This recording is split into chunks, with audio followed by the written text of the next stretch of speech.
Donald Trump's presidency is unraveling in real time. And no, I'm not talking about one bad news cycle, one controversial statement, or one difficult week. I'm talking about a series of crises that are starting to pile on top of each other at the exact same moment.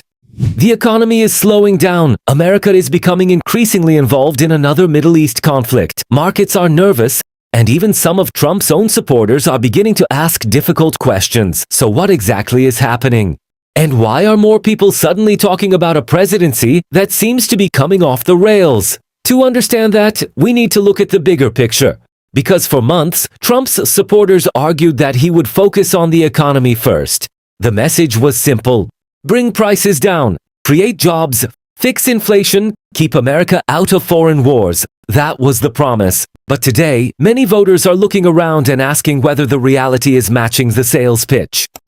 Let's start with the economy. For years, Trump has marketed himself as a businessman. Someone who understands money better than career politicians. Someone who knows how markets work. Someone who can make America rich again. But recently, economic warning signs have started appearing. Consumer confidence has weakened. Businesses are becoming more cautious. Some investors are worried about uncertainty surrounding tariffs, trade policy, and government spending. Now, does this mean the economy is collapsing tomorrow? No. And it's important to be fair here. Every economic slowdown cannot automatically be blamed on one president. That would be dishonest. But at the same time, pretending everything is going perfectly would also be dishonest. The concerns are real, and voters are starting to notice. But the economy isn't the only issue. The bigger problem may actually be foreign policy, because one of Trump's strongest political brands was always anti-interventionism. Whether people agreed with him or not, many Americans liked the idea that he would avoid getting dragged into new wars. That was one of the reasons he built such a loyal base. Now suddenly America finds itself moving closer and closer to direct confrontation with Iran.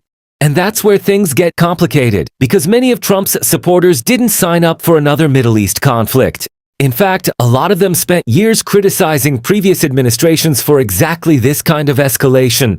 So when military tensions rise, some people start asking uncomfortable questions. Is this really America first? Or is this becoming another endless geopolitical entanglement? Those questions are becoming harder to ignore. And what's interesting is that criticism isn't only coming from Trump's political opponents. Some of the skepticism is coming from conservative voices as well. People who normally support him, people who voted for him, people who defended him. When that starts happening, politicians usually pay attention. Because losing opponents doesn't hurt nearly as much as losing parts of your own coalition. Now, to be clear, Trump still has enormous support. Millions of Americans remain firmly behind him. Many believe the media treats him unfairly. Many believe his policies are being sabotaged. And many still see him as the best option available. Those perspectives exist, and pretending otherwise would be disconnected from reality. But here's the problem. Politics is often about expectations, and Trump set extremely high expectations. When you promise to fix the economy, voters expect results. When you promise peace, voters expect stability. When you promise strength, voters expect control. The higher the expectations, the harder the landing becomes when problems start appearing. And that's exactly why recent developments matter, because this isn't just about stock market numbers. It's not just about Iran, it's not just about political headlines. It's about a growing perception, a perception that events are becoming harder to control, a perception that the administration is constantly reacting rather than leading. And in politics, perceptions can become reality surprisingly fast. Just look at history. Many presidents appeared politically untouchable until suddenly they weren't. Public opinion can shift, narratives can change, coalitions can fracture, and once that process starts, it becomes incredibly difficult to stop. Does that mean Trump's presidency is doomed? No. Politics is unpredictable. Presidents have recovered from worse situations before. Economic data can improve. Conflicts can de-escalate. Public opinion can swing back. All of those things are possible. But what is becoming increasingly difficult to deny is that this administration is facing serious pressure from multiple directions at once. Economic concerns, foreign policy challenges, political divisions, and rising questions about whether the promises made are matching the outcomes voters are seeing.